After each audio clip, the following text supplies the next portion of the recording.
Shri Sai Satcharita, Chapter 36, Part 2. Moral. In fact, Baba never begged for any money, nor allowed his bhaktas to beg.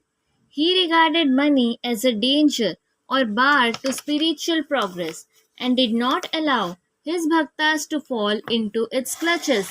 Bhagat Malsapati in an instance on this point. He was very poor and could hardly make both ends meet. Baba never allowed him to make any money nor gave him anything from the Dakshina collection.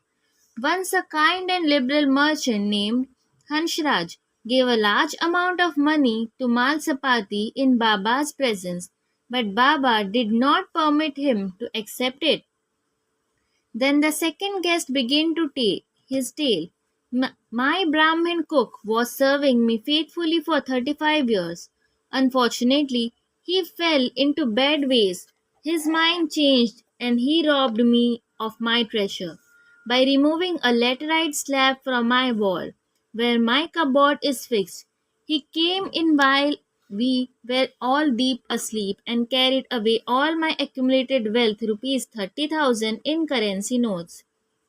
I know not how Baba mentioned the exact amount. I sat crying day and night. My inquiries came to nothing. I spent a fortnight in great anxiety. As I sat on the veranda sad and dejected, a passing fakir saw my condition and inquired of its cause. I told him all about it. He told me that an Avalya saint by name Sai lives in Shirdi, Kopargaon Taluka.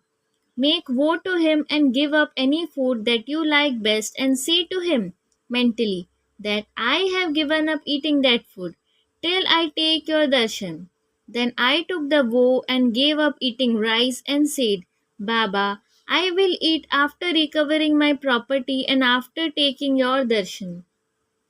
15 days passed after this. The Brahmin, of his own accord, came to me, returned my money, and apologized, saying, I went mad and acted thus. I now place my head on your feet, please forgive me. Thus everything ended well. The fakir that met me and helped me was not seen again. An instant's desire to see Sai Baba, whom the fakir pointed out to me, arose in my mind. I thought that the fakir who came all the way to my house was no other than Sai Baba. Would he, who saw me and helped me to get my lost money, ever covet rupees 35? On the contrary, without expecting anything from us, he always leads us on the path of spiritual progress. I was overjoyed when I recovered my stolen property and being ignorant, I forgot all about my woe. Then, when I was at Kolaba, one night I saw Sai Baba in my dream. This reminded me of my promised visit to Shirdi. I went to Goa and from there wanted to start for Shirdi by taking a steamer to Mumbai en route. But when I came to the harbour, I found that the steamer was crowded and there was no place.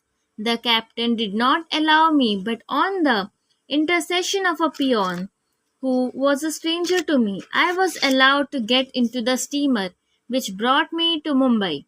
From there, I came by train. Surely, I think that Baba is all pervading and all knowing. What are we and what is your home? How fortunate we are that Baba got our money back and drew us here to himself. Shirdi folks must be infinitely superior and more fortunate than we.